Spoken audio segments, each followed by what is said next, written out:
Hello friends, स्वागत है आप लोग का हमारे यूट्यूब चैनल धनंजय ज्ञान में। आज मैं आप लोग को बताने वाला हूँ कि दुनिया में बहुत से ऐसे लोग हैं जो अपनी जिंदगी का मकसद ही नहीं जानते हैं। क्या करना है, क्या समझना है, उनको खुद पता नहीं है। बस उनको ये मालूम है कि जो हम कर रहे हैं ना वो सही है, जो लोग कर रहे हैं वही हमको करना है। मतलब उनको खुद का पता नहीं है।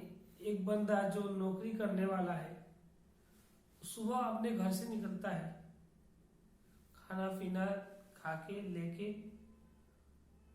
और ड्यूटी पे जाता है। 8 से 10 घंटे ड्यूटी करने के बाद वो वापस घर को आता है।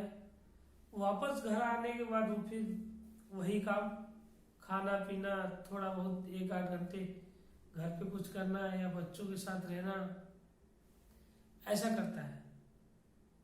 ऐसा करने के बाद वो फिर सो जाता है और फिर अगले दिन उठता है और अपना सामान पैक करता है, नहाता है, खाता है, पीता है और फिर से ऑफिस के लिए निकल जाता है। तो ये रूटीन उसके अंदर फिक्स हो गई है। अब क्या करें, वो एक लिमिटेड में फंस गया है। मतलब कि वो आगे कुछ कर नहीं सकता, सिर्फ नौकरी करेगा और अपने टाइम को वेस्ट करेगा। वो उसी टाइम में और भी कुछ कर सकता है, पार्ट टाइम में चाहे तो कुछ कर सकता है, बहुत से लोग करते हैं। पर 85% नौकरी करने वाले सिर्फ खाने पीने और रहने से ही मतलब रखते हैं, और जो नौकरी पे उनका पैसा बचता है वो नाम मात्र के लिए बचता है, तो आगे वो कुछ कर नहीं पाते हैं। तो इसी टॉपिक पे हम आज बात कर रहे हैं कि इसको कैसे सही किया जाए। आखिर नौकरी करने वाला सिर्फ नौकरी ही करता रहेगा तो उसका काम कैसे चलेगा। नौकरी में उसको कितना हो जाता होगा, 20,000, 25,000। 20-25 हजार में वो क्या कर लेगा? 10-12 हजार रुपये अपने घर के खर्चे का निकाल लिया, 3-4 हजार रुपये बच्चों को पढ़ाई का निकाल लिया, 2-4 हजार रुपये कहीं सेविंग किया, वो कभी तबीयत खराब हो गया तो वापस लग गया। मतलब कि जितना भी पैसा पाता है पूरा मिला के वो पैसा ना के बराबर बचता है, और कहीं से बच भी जाता है तो कहीं ना कहीं कोई एक्स्ट्रा काम आ जाता है, खर्च कर लेता है। कहीं शादी फंक्शन में की तैयारी करने में गया तो वहां खर्च कर लिया, कहीं घूमना आना, मतलब छोटे मोटे काम में ही उसका सारा पैसा खर्च हो जाता है। तो उसको क्या करना चाहिए कि नौकरी करने वाला सिर्फ नौकरी ही करता रहता है और आगने वाली पीढ़ी को भी यही सोचता है कि नौकरी ही करे। कि नौकरी, क्योंकि नौकरी करने वाला एक लिमिट चीजें में रहता है। उसको मालूम है कि हमको महीने के लास्ट दिन या महीने की स्टार्टिंग में जब से महीना पूरा होगा तो हमको एक सैलरी मिलेगी और उस सैलरी से हम अपने घर का खर्च चलाएंगे। तो वो कर नहीं पाता कुछ भी। कभी कभार जैसे आज वो अकेले है तो खर्चा चला लेगा, फिर शादी हुई तो भी खर्चा चला लेगा, मगर जब बच्चे होते हैं तो फिर खर्चा चलाना बड़ा मुश्किल हो जाता है। बच्चे हो गए, उनको पढ़ाना लिखाना हर चीज करना, फिर बच्चा बड़ा हो गया उसका शौक पूरा करना, फिर नौकरी से ये चीज हो नहीं पाता है। फिर वो क्या करता है, अपने भी लड़के को बोलता है कि बेटा तू 10वीं के बाद क्या कर, नौकरी करना चालू कर। और ऐसे ही उसका लड़का करता है, नौकरी स्टार्ट करता है वो 18 से 19 साल की एज में। 18 से 19 साल की एज में नौकरी स्टार्ट करने के बाद फिर से वही उसका रूटीन आ जाता है, जैसे फादर ने किया वैसे ही मुझे करना। ये ठीक उसी तरह है जैसे हम आज कभी कभार फिल्मों में देखा करते थे।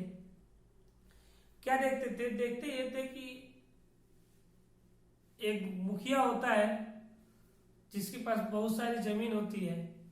वो सब अपनी जमीन में खेती कराता है लोगों से और बदले में उनको अनाज देता है और उनका काम चलता है। और जब कभी उनका भूखमरी आ जाता है या फिर कैसे भी अनाज पैदा नहीं हो पाता उनका, तो क्या करते हैं मुखिया जी, उनको अपना अनाज देते हैं जिनके पास बहुत सारी जमीन होती है, ठीक है, और पैसा देते हैं और बदले में क्या करते हैं वो जमीन अपने नाम करा लेते हैं और बंदा क्या करता है, आगे उनके मजदूरी करता है। और उसमें मजदूरी कब तक होती है कि वो भी मजदूरी करेगा और उनके आने वाले भी पुश्ती क्या करेगी, मजदूरी ही करेगी। ठीक नौकरी ही ऐसा ही एक सिलसिला बन गया है। तो मैं इसे निकलने के लिए बहुत सा आसान से भी रास्ते हैं और बहुत मुश्किल भरा भी रास्ता है। ठीक उसी तरह है कि मैं आपको एक कहानी बताने वाला हूं आज। कहानी में मैं एक बात बताने वाला हूं, नौकरी को ऊपर ही लेके। राम और श्याम दो भाई थे। राम क्या करता था, एक बढ़िया कंपनी में नौकरी करता था, उसको पैसा मिलता था अच्छा खासा। वो क्या करता था, नौकरी से उसकी आजीविका चलती थी। वही उसका श्याम जो भाई होता है वो एक नेटवर्क मार्केटिंग कंपनी में जॉब करता है, या कह लो कि एक छोटा सा बिजनेस स्टार्टअप करता है। बिजनेस स्टार्टअप करता है तो बिजनेस स्टार्टअप करने में उसको बहुत कठिनाई होती है। क्या होता है, कभी उसके घर के खर्चे भी नहीं चल पाते हैं, जो कि उसका भाई श्याम, उसका भाई राम एक बढ़िया कंपनी में नौकरी करता है, बढ़िया से घर का खर्च चलाता है।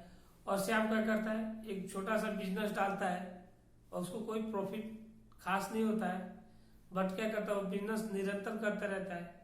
तो उसके भाई श्याम को पहले मंथ मान लीजिए 2000 की प्रॉफिट हुई और उसका भाई राम 20,000 की नौकरी कर रहा है। तो जाहिर सी बात है, राम का घर का खर्च बहुत ही अच्छे तरीके से चलेगा और श्याम का नहीं चलेगा, क्योंकि श्याम बिजनेस कर रहा है छोटा मोटा। अब क्या किया श्याम ने, उस बिजनेस को धीरे धीरे डेवलप करके सही करके और अपने खर्चे अच्छे से निकालना चालू किया। पहले 2000 कमाता था, अब बढ़िया चीजें सर्व कर रहा है, उसको मॉडिफाई कर रहा है, उसमें नया नया एक्टिविटी कर रहा है, तो कस्टमर्स भी उसके बढ़ते जा रहे हैं, तो उसका नेटवर्क बढ़ता जा रहा है। अब वो 2 से 4000 कमाने लगा, 4000 से वो क्या किया 8000 कमाने लगा। जैसे ही 8000 रुपये वो कमाता है, अब वो सोचने लगा कि मैं थोड़ा रास्ते पे आ गया हूँ। वैसे उस चीज को और डेवलप करता है और वो जो दुकान करता है या बिजनेस करता है उसको उसके एरिया में क्या होता है, फेमस हो जाता है। उसके एरिया में फेमस हो जाता है और वो 15 से 20,000 रुपये कमाने लगता है, जो कि उसका भाई राम कमा रहा था। राम को 1 साल हो जाती है और श्याम को भी 1 साल हो जाती है। राम की 20,000 से 25,000 सैलरी हो जाती है और श्याम की 5,000 से 20,000 हो जाती है। अब श्याम का अच्छा खासा लाइफ चल रहा था। अब राम सोच रहा था कि यार मैं तो अब कुछ कर भी नहीं सकता, क्योंकि मेरे पास ना इन्वेस्टमेंट है और ना कुछ है। अगर मैं नौकरी छोड़ देता हूँ और बिजनेस पे लगता हूँ तो फिर मेरे खर्चे नहीं संभलेंगे, क्योंकि उसको उस चीज की क्या हो गई थी, आदत हो गई थी। अब उस आदत होने के बाद वो क्या कर सकता है, कुछ नहीं कर सकता है। वही करेगा, नौकरी करता रहेगा, फिर वही निरंतर में जो बताया उसका भी लड़का आएगा, ऐसे करता रहेगा। और उसका भाई जो श्याम था, अब वहां का वो फेमस हो गया था। अब उसने क्या किया, एक भले ही आदमी को अपना पार्टनर बनाया और अपने अगले वाले चौक पे वो चीज जो खुद कर रहा था वो उससे चालू करा दिया। अब क्या हुआ, श्याम के पास जो बिजनेस था वो 2 जगह हो गया। अब श्याम यहाँ से 20,000 पाता था तो वहां से उस बंदे से वो 5,000 और पाने लगा। श्याम की इनकम क्या हो गई, 25,000 हो गई। ऐसे करके श्याम एक ब्रांड बना लेता है, जो कि उसके एरिया से लेके अब दूसरे भी एरिया में फेमस होने लगती है। तो 2 से 4 करता है, 4 से 8 करता है, 8 से 16 और 16 से कितने हजार कर देता है। जो कभी स्टार्टअप में खुद के खर्चे नहीं चला पाता था, बड़ी परिश्रम करने के बाद, मेहनत करने के बाद, लोगों से अच्छा रिलेशन बनाने के बाद एक बहुत बड़ा उसका नेटवर्क हो जाता है, एक बहुत बड़ी वो कंपनी का मालिक हो जाता है और आगे चल के वो करोड़ों रुपए इनकम करता है। और वही उसका भाई राम, जो कि एक प्राइवेट नौकरी कर रहा था और सिर्फ घर के खर्चे चला रहा था, सोच रहा था कि मैं नौकरी छोड़ दूंगा तो बिजनेस नहीं कर पाऊंगा, तो घर के खर्चा कैसे चलेगा। तो ऐसे करके वो पीछे होता जाता है। और उसका भाई श्याम वहीं पे एक छोटी सी नौकरी करके पार्ट टाइम उसका छोटा भाई श्याम बिजनेस करके छोटा सा एक नॉर्मल सा खर्च निकालने के बाद वो धीरे धीरे उस चीज को डेवलप करके और आगे चल के बहुत ही बड़ा बिजनेसमैन बन जाता है, बहुत बड़े कंपनी का मालिक बन जाता है। उसने क्या किया, उस चीज को उसने सोचा नहीं और उस चीज से वो बाहर निकला और उसने नौकरी को ज्यादा फोकस नहीं किया, खुद के बिजनेस को किया। बिजनेस में हालांकि कंपटीशन है, पर इतने कंपटीशन के बाद भी जो कुछ अलग करने की सोच लेता है वो कामयाब हो जाता है। जैसे आज के उदाहरण में देख लो आप, एमबीए चाय वाला है, क्या नॉर्मल चाय बेचता था, चाय के साथ साथ उसने क्या किया, कुछ अलग किया। जो लोग आते थे उनको लिए एक बोर्ड रखा था, ऐसे बोलता था आपका कोई प्रॉब्लम है तो इसके लिख जाओ।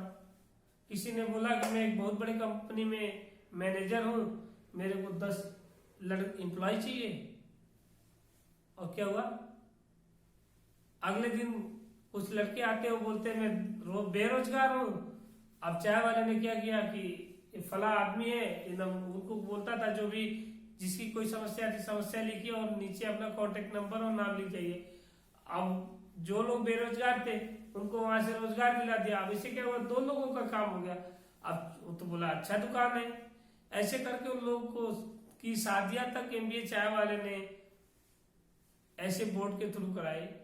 और करते करते करते करते एक बढ़िया दुकान किया, दुकान से फ्रेंचाइजी किया और आज देखिए करोड़पति चाय वाला, सिर्फ चाय बेचने से करोड़पति हो गया। ऐसे करके देख लीजिए बहुत से टीचर्स हमारे हैं जो पहले बच्चों को पढ़ाया करते थे, बच्चों को पढ़ाने के बाद उनकी इनकम 10 से 15 हजार हुआ करती थी। और वो एक यूट्यूब के प्लेटफॉर्म पे आए। यूट्यूब के प्लेटफॉर्म पे आने के बाद उन्होंने क्या देखा कि जो अपने यहाँ पे 1000 बच्चे पढ़ा रहे थे, अब जाके वो यूट्यूब से 10 से 15 हजार बच्चों को पढ़ा रहे हैं। 10 से 15 हजार के बाद 1 लाख बच्चों को पढ़ा रहे हैं। अपने खान साहब को देखिए 50 लाख बच्चों को एक साथ पढ़ा देते हैं। तो क्या वो एक नेटवर्क के थ्रू पैसा कमा रहे हैं। मतलब कि आप अकेले मेहनत करोगे, अकेले वर्क करोगे तो नहीं कमा पाओगे, सिर्फ लिमिटेड चीजों में रहोगे तो आगे नहीं बढ़ पाओगे। तो इस लिमिट से बाहर निकलिए और आगे बढ़िए। बस मेरा यही कहना था। अगर आप लोग को ये वीडियो अच्छा लगा और मेरी बातों से आपको कुछ भी समझ में आया तो आप चैनल को सब्सक्राइब करें और लाइक कर दें और इसको अपने दोस्तों में शेयर करें। धन्यवाद।